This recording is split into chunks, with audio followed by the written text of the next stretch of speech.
Hey all, welcome to another episode of Dotting with Jacqui and the Studio for Art and Craft. Hey there. This is what we're doing today, Dot Mandala. This one I call the Tick Tock clock or plate because it's sort of obvious. You can either do it as a clock or a plate. I don't actually have the clock here with me, but if it was a clock, there would be a hole drilled in here. And that's where we would put the clock parts. So this one is as a plate, and same design, just could be used in two different ways. So that said, I'm going to put our own plate on here. It's already marked up. So as I said, this one's I'm going to do as a clock, so it's got the hole in the middle, and then it's got the rays on there. We also have our trusty dotting tool. Mine, of course, is filthy. You're welcome. Makes it a little bit easier to see, I suppose. But it goes from tip 1 all the way around to tip 8. Whoops. Okay. Seriously. All right, and I will let you know which tip we're using.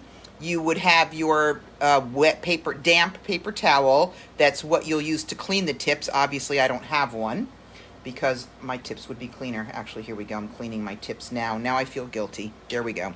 Nice and somewhat cleanish. And then you've got your paints. I sometimes forget to say this at the end, which is when I mean to say it, so I'm going to say it now. If you're dotting and you get paint where you don't want it, typically if you have two dots that come too close together, it's best if you don't try to clean it up right while the glaze is wet. Let it dry. It's very easy. I usually use the other end of, I happen to have a lot of paintbrushes, of course.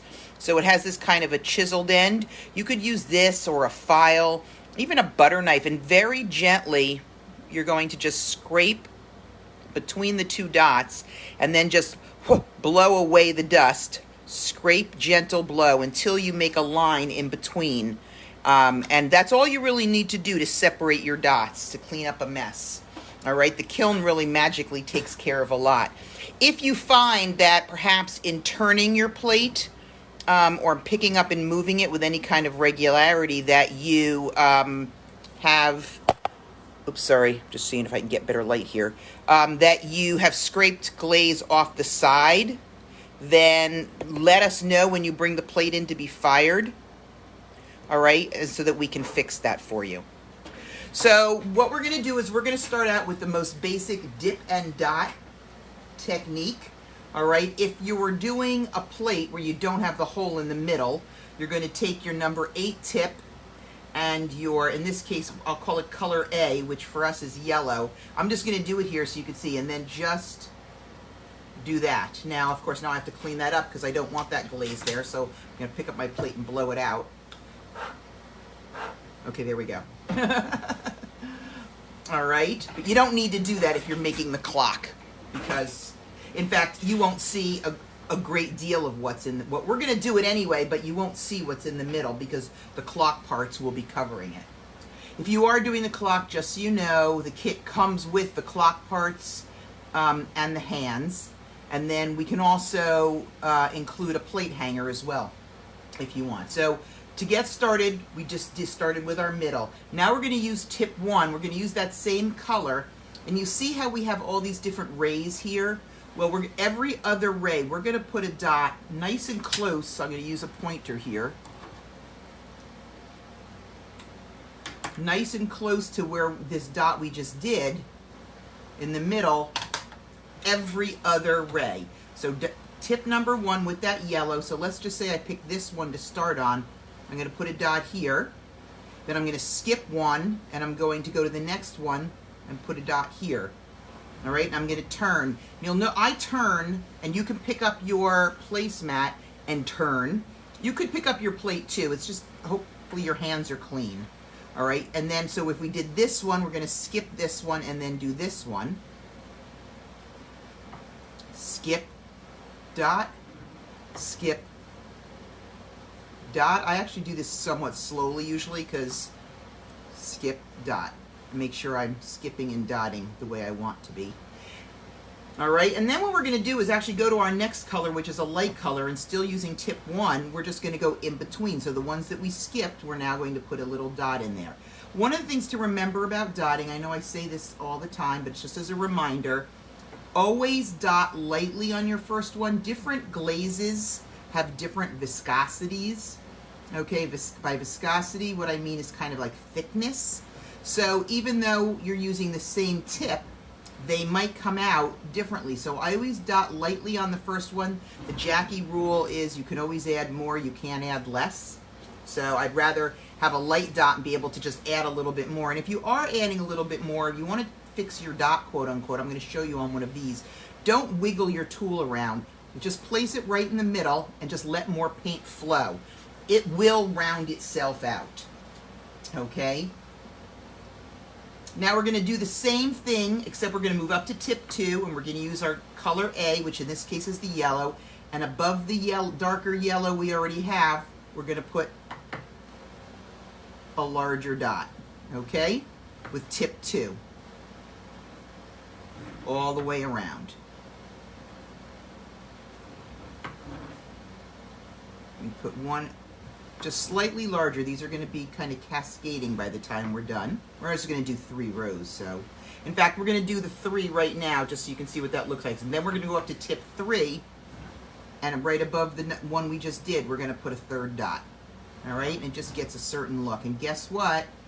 Shocker, we're going to do the same thing on the other rays with the light yellow. So we have 1, 2, 3, 1, 2, 3, 1, 2, 3. The 3 tip is a pretty noticeably good sized dot. So you'll see that when you do that one, you'll get that look we're going for. So now I'm going to come back with tip 2, and I'm going to go above each of my excuse me, light yellow or color B if you're not using the same colors I'm using, and put our tip 2 dot above there. And I'm doing what I call the dip and dot approach, which I'm always between each one I dip. Okay, so that I get the same size dots. And now I'm going to finish up with number 3.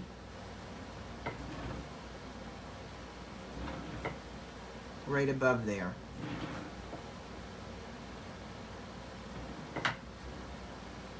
Okay, and that's our starter. Now we're going to actually go into color C, which is the blue, and we're going to do what I call triangulating with tip number 3. So what I mean by triangulating, again, I'm going to use my pointer to show you.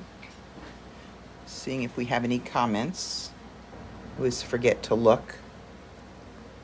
Nope, we're good. Okay, so we're going to... Oops, did I just turn that light off? I did not mean to. Okay. So you see how we have these 2 dots here? Well, what I'm going to do is I'm going to take and put a dot right up here so it forms a little triangle. So I'm using tip number 3, and in my case the blue, and I'm going to put a dot right there. Okay? So you can sort of see how that makes a triangle. Not sort of. You can see it, and it's a triangle. There's no sort of involved. So I'm going to go around. I'm going to do that consistently in between each of the top dots, if you will, on the bit we just did. And I'm just making an effort to try to keep them at the same level. So they're the same distance, really the same distance from this circle. That's what this circle is on there for, so you can use it to judge distance. All right. This is not the part where I worry too much about the dots all being exactly the same. What I do want is not to make one especially large, because that's tough to deal with. But these are all basically the same, and if I look at it and I see that there's a problem, then I could go back and enlarge a dot if I needed to. Now what we're going to do is what I call the dot, dot, dot. And we're going to also be using the same color, but we're going to, so in my case, it's color C, or the blue. And I'm going to start with tip number 5, and then triangulating again between the 2 blues. And we're going to do this on each of the rays, okay? So every ray is going to have this. We're going to take that blue, and we're going to go dot. Now here, let me show you the first dot first. I have that dot from a spacing standpoint, it's right under that circle that goes around. So that's what you're, you know, this, if you're doing a clock, this kind of stuff's important. So anyway, that was dot, and then I'm going to do 2 and 3. So I have 3 dots, and by dipping and dotting without re-dipping, 1, 2, 3, they get successively smaller. That's what I want. Okay? So you guys can do this too. And the 2 ways that you can control how much glaze, you know, the size of your dots, is partially on how deeply you dip, and then how long you hold your tip down on the plate. The longer you hold it, the more glaze drips off of it, for lack of a better phrase. But what I really care about for this mostly is that you are staying on your lines, because this is what's forming the clock hands. And so even if it's not exactly centered between the 2 dots, that's way less important than the fact that you're staying on your raise. All right, so that's this current step. And then the next thing we're going to do is we're going to go back and use color B, which is that light yellow if you're using my color. And we're going to dot down the sides of each of these. And the way that we do that is, did I say tip 3? I can't remember, but it is tip 3. Okay, so I'm going to use tip 3, and the way I do that is I start at the top and I plant my dot. There's only going to be 1 dot that size, and now I'm going to go dot, dot, dot, all the way down to the middle. Now here's the point I want to make. When you go to do the other side, I'm going to switch down to tip number 2. The reason is if I were to do tip 3 again, my first dot would be this size, and I don't want it to be that size, I want it to be this size, right? So I'm going to turn my plate so I'm always dotting from my favorite side, which for me is left because I'm left-handed. Okay, and I'm just going to come down this side. 1, 2, 3. I'm a counter. All right, and what I want to show you also is that I'm ending in the middle. And why is that important? I'm going to show you, because now when I do this one, and I start with my 3, and I come 1, 2, 3, 4, 5, 6 in this case, I run right into that bottom one in the middle. Here is the ending dot for both. All right, so now in this case, when I come down this side, I'm going to start with tip 2. If I started with tip 3 on the other one, I start with tip 2 on this one. All right, so tip 3, make my dot up here, and then 1, 2, 3, 4, 5. The question people ask is, how much does it matter if I have the same number of dots as me, or even the same number of dots on every side? And the answer is, it really doesn't matter. It rarely is very visible how many dots you have. What matters is that you don't run into other dots that are already there. If, like I said earlier, if you get dots that kiss, don't worry about it. We can clean that up later. And that if you can, try to make your dots somewhat consistent in the fact that they descend in size by using tip 3 on one side and then tip 2 on the other side. So when I start at the top, I start with tip 3, and if I feel that my dots are too big, to be honest, what I do is I just press a little bit more lightly.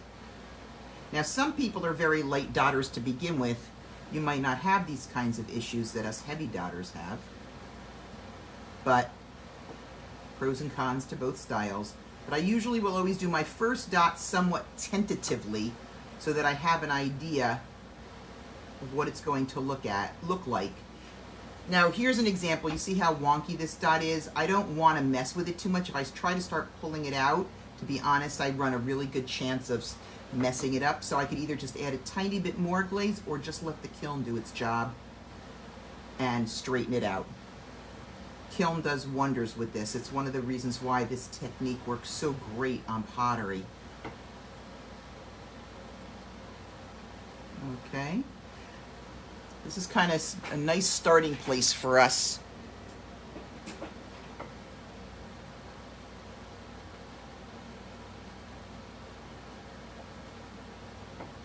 Three down one side, then tip 2 on the other.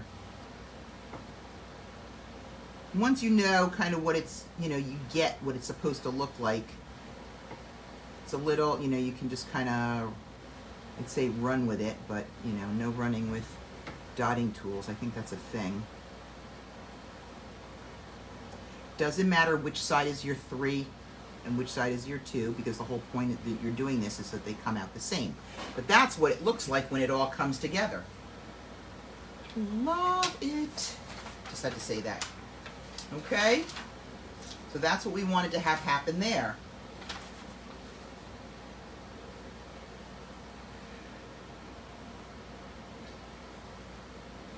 Now once we've got, I know I paused a little bit so you can catch up. Now we're going to do something a little funky here. It's not funky, it's just a little bit different if you've done a lot of these with me. Which we're going to make a little crown. Okay, we're going to use tip 3 and we're going to use the last color, the white, if you're doing my colors, which is color E. And we're going to do tip number 3. And here we're going to make, the best way I can describe it is really as a crown above.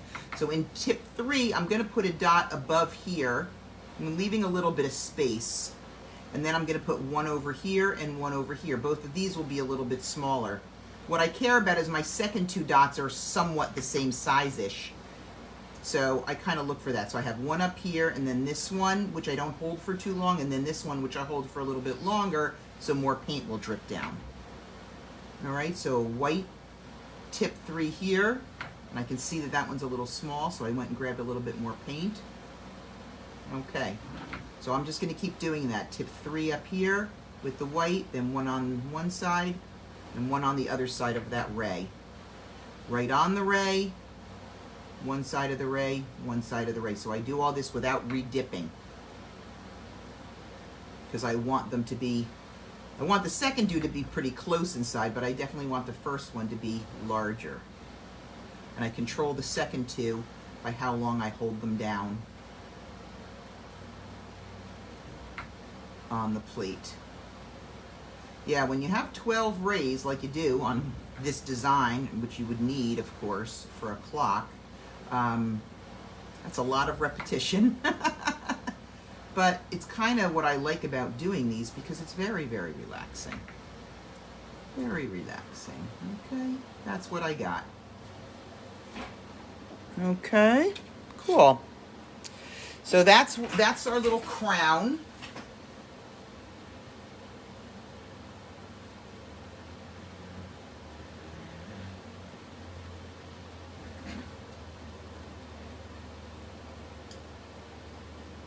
Now the next thing that we're going to do is we're going to start with tip number 6, and above that crown we're going to use color D, which is like the salmon pinky color, and we're going to do the 3 dots again from the crown up. So what do I mean by that? I mean this. We're going to do a nice big dot here, and then 1, 2. We're going to do that all the way around.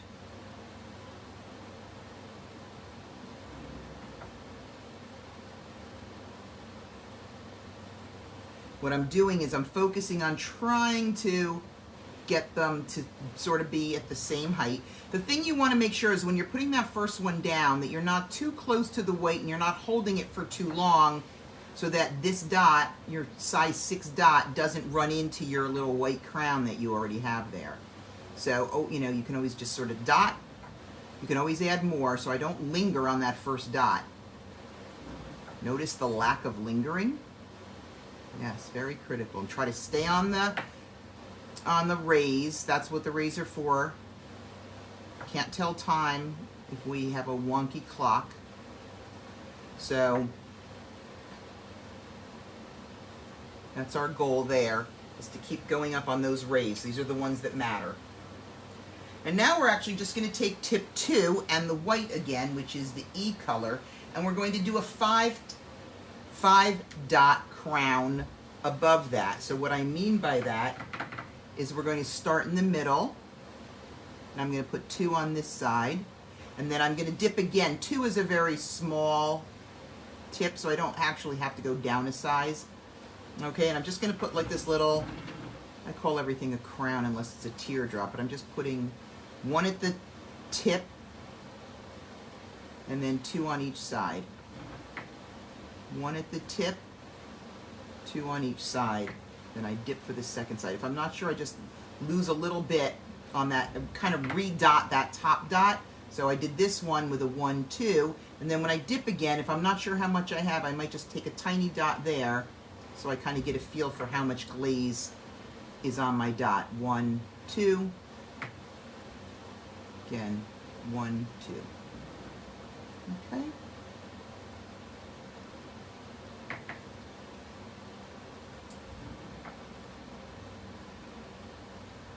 Kind of keeping it somewhat close in, but not as close in as when we did these light yellow ones around before.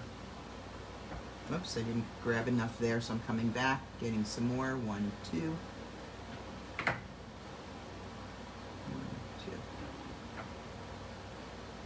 All right, that was tip number 8. I mean, ray number 8. Just gives us a feel for where we're at. No, actually it was number 9. Counting. It's not just for the faint of heart. All right, so this is going to give us, on all of our rays, we've got this little white crown. Okay, that's that, as they say. Now that actually forms, that's the first first row, if you will, around that salmon color.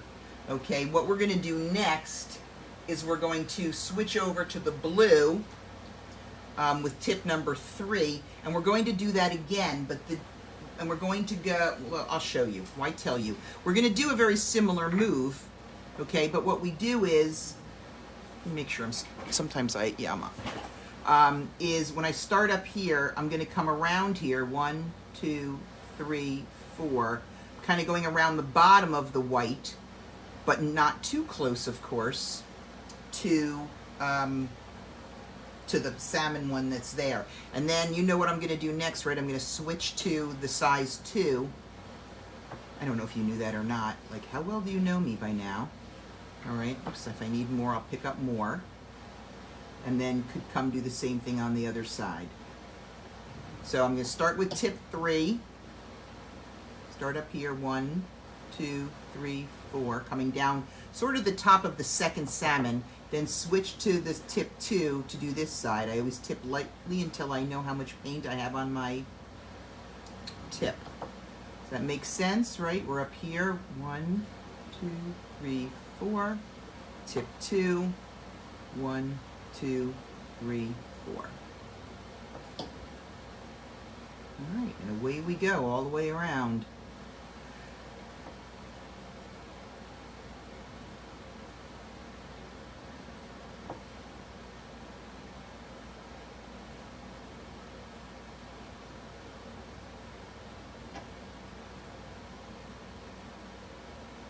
You know, sometimes I like to be quiet so you can actually enjoy your moment of zen. This one goes on quite a bit, but you know, keeping quiet is not necessarily my greatest strength. So, and I do like to pop up and look at the screen just to make sure we don't have any questions. You guys always know that if you order your kits from our website, which is the studioforartandcraft.com, and what we do is we do all the base coating of the plate for you. I know it looks gray on here, but when it gets fired, it's shiny black. And then we'll drill the hole if you're going to be doing the clock, and we provide you with the, if you already a lot of people who do these repeatedly already have the tool, but if you don't, you can just purchase the tool. It's not expensive, and then you have it. And then you can just call up the video and do this whenever you'd like.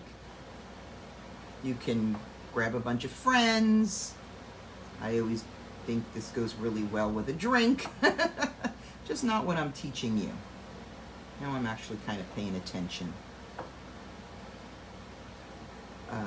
But otherwise it does. The only thing I always like to remind people who don't necessarily know a lot about glazes and stuff is that you can't use anything else like that you find around your house, a different tip or something that's been used for any different purpose.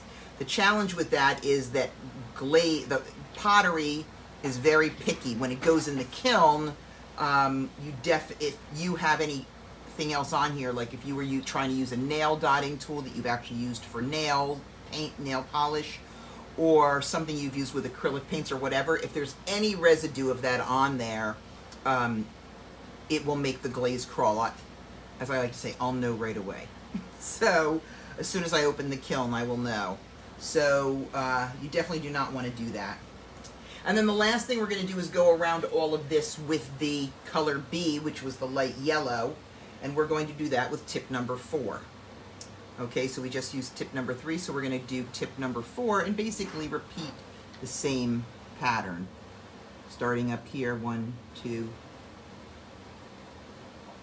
come all the way down. Now if you run out like that, like I dotted here, but then when I went to dot here, nothing turned up, I'm going to switch all the way back to tip number 1, and I usually come back and grab the last one I got so that I can lose a little glaze on that. Okay? Because if I just tipped on the last one, it's going to come out way too bright. And then I did 4 on the one side, so now I'm going to do with 3 on this side. And there's certainly a chance that I'm going to run out again. Sometimes you do, sometimes you don't. It's not really about the glaze. It can be just almost a quirk in terms of how much glaze you happen to get on there, because this one I have plenty to finish this up with.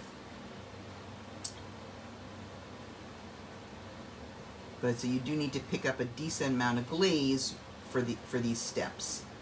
Now these, as you'll see, are basically, if you're on the same wavelength as me, this is ending at the end of the ray. If it's not, it doesn't really matter. I'm just telling you that that's one thing I use to kind of keep it even. But there's a lot of things that feed into this. And when I do a live class, it's a lot easier for me to walk around and see how people are doing and either help adjust or whatever it is that's needed to get the result that we want. But if we're working remotely, like we are, obviously, I can't see you.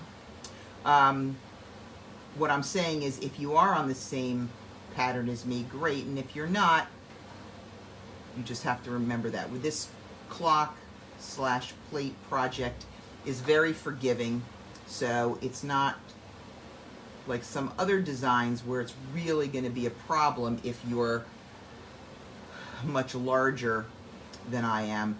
You don't want to really be too small because you want, but it doesn't, again, it doesn't matter.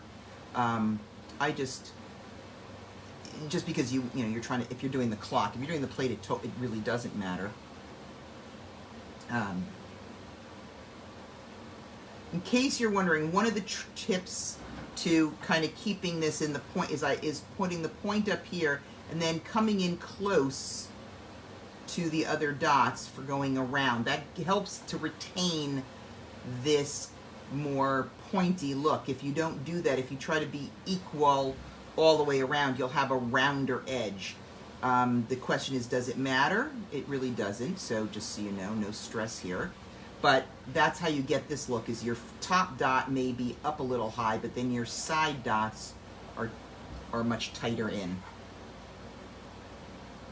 But see, I can even see now when I'm doing this that not all of I'm not the same, my blue didn't end, so I'm using my yellow wherever possible to come as close as I can to the top of that ray so that I'm ending at the same place. I may have more room between the blue and the yellow on some than others, but that is less important in the overall design than having them be even and staying on the ray. I'd like to remind you, for this project, staying on the ray is the most important thing.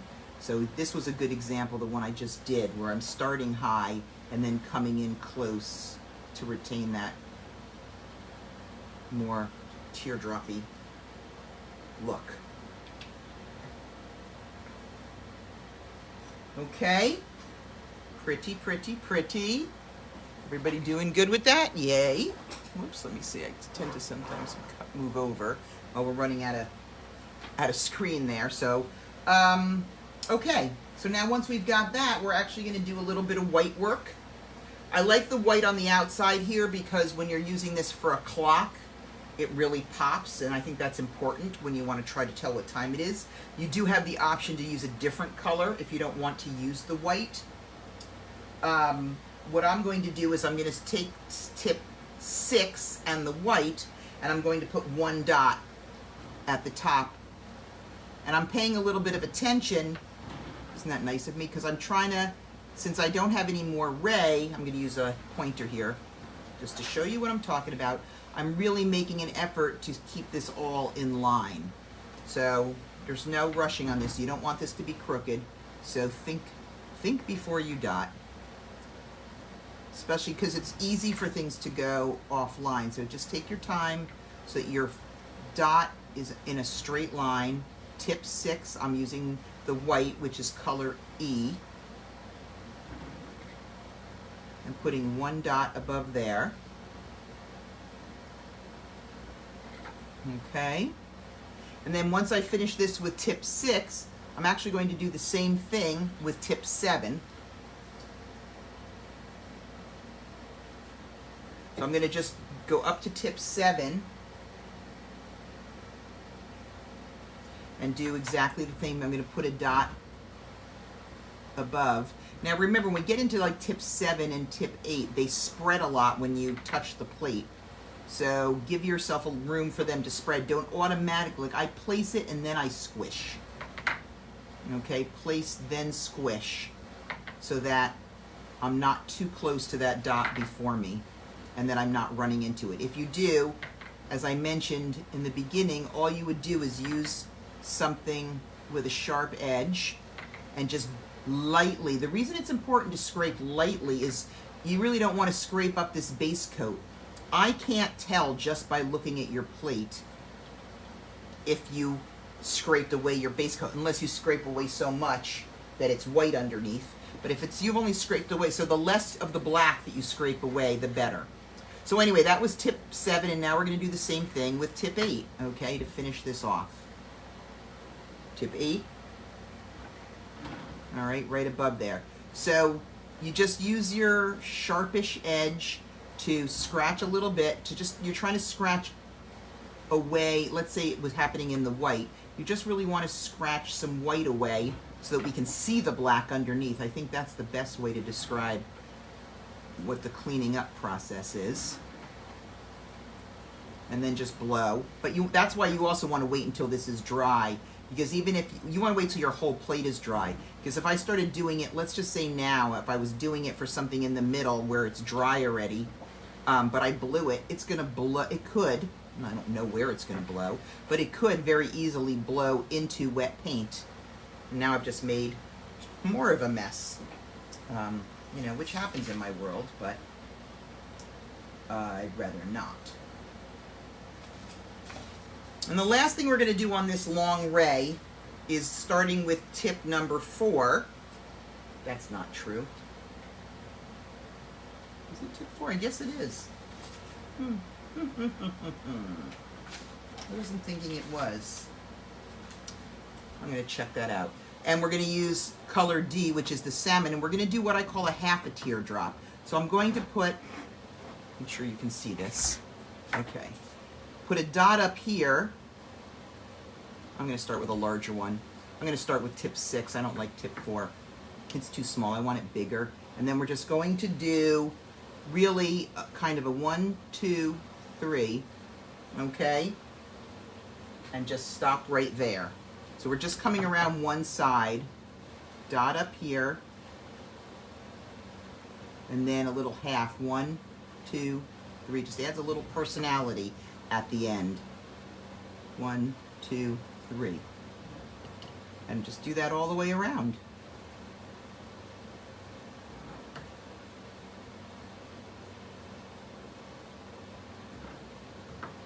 Now, the other thing is that if you do one of something, let's just say this step, and it doesn't look exactly like mine, or maybe doesn't look anything like mine.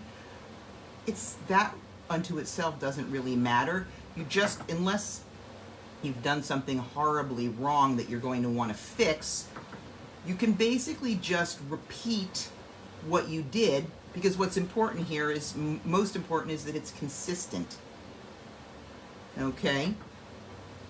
And not perfectly consistent because we're not machines, but somewhat consistent. All right, so this is the essence, you guys, of this design. Now, if you look at some of the different clock samples that I have, you'll notice that what I do in between each of these is different. And it's different because I dot differently every time I do one. And sometimes my design is closer together, and sometimes it's further apart. Sometimes I have more room, sometimes I have less room. So what I'm doing next is I'm going to actually start with I'm going to use my number 8 tip, and I'm going to use my color C, which is the blue, and I'm going to put one large dot between each of these dots, so where we did this in the salmon before, right, where we started with tip number 6. So I'm going to put a number 8 blue in the middle at the same level as that. So I'm coming back and doing this all the way around with a number 8 single dip and dot.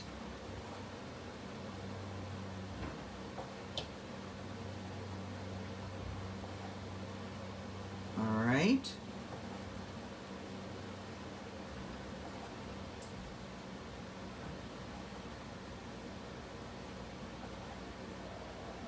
There we go.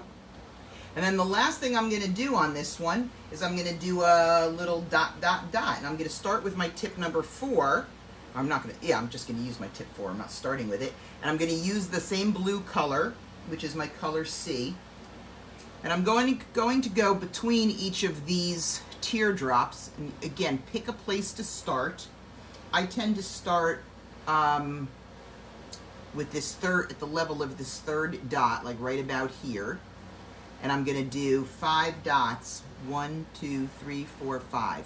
I don't want them to go as high, even remotely as high as these, because then it's one of the reasons why I changed the design of the clock. A lot of people have seen older designs, it was just too busy. People had a hard time reading the clock. So I'm going to start down here.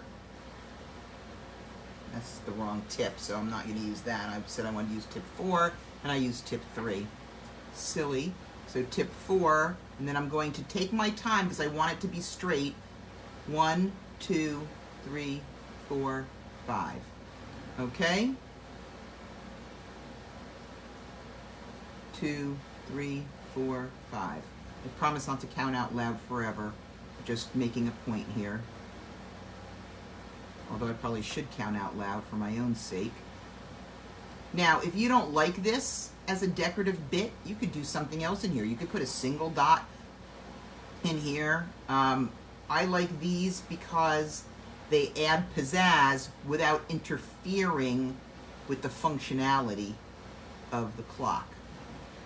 But, when we get to the end, my dream for everyone who does the dot mandalas for me is that you start to kind of get the feel for it almost yourself and start adding your own flair touches to it. I mean, you can do the same thing I do. I have no issue with that. It's a design. But after a little while, maybe you get the feel for what it's like to design on your own, right? And you could give me designs. Oh, that would be awesome. All right, but that's what I'm talking about. That is what a completed clock plate looks like. Now, sometimes here's a good example of how to clean them, because I have this one little, make sure you can see this. I have this little, I'm going to bring it more into there you go. I have this little runaway dot over here, and it's dry, so I'm going to show you what I was talking about with the cleaning up. I'm going to very lightly scrape at it. It came right up, okay? And then I don't even have to blow. So I also have this little thing over here, so this I can just very lightly scrape. I'd rather have to re-scrape. In this case, since I'm using a glazed brush, I can brush it. Because remember what I said, I don't want to blow it because I have wet paint over here. Okay. Now that's going to be fine. I'm not worried about that. It's not going to do anything. But that's basically what it looks like. So you can bring that back to us at the studio. We'll fire it for you and give you your, if you're doing the clock, give you your clock parts. And you're going to have a cool, unique piece. Thanks for joining us today. Again, I'm Jacqui from the Studio for Art and Craft in Cobblesteel, New York. Have a great day.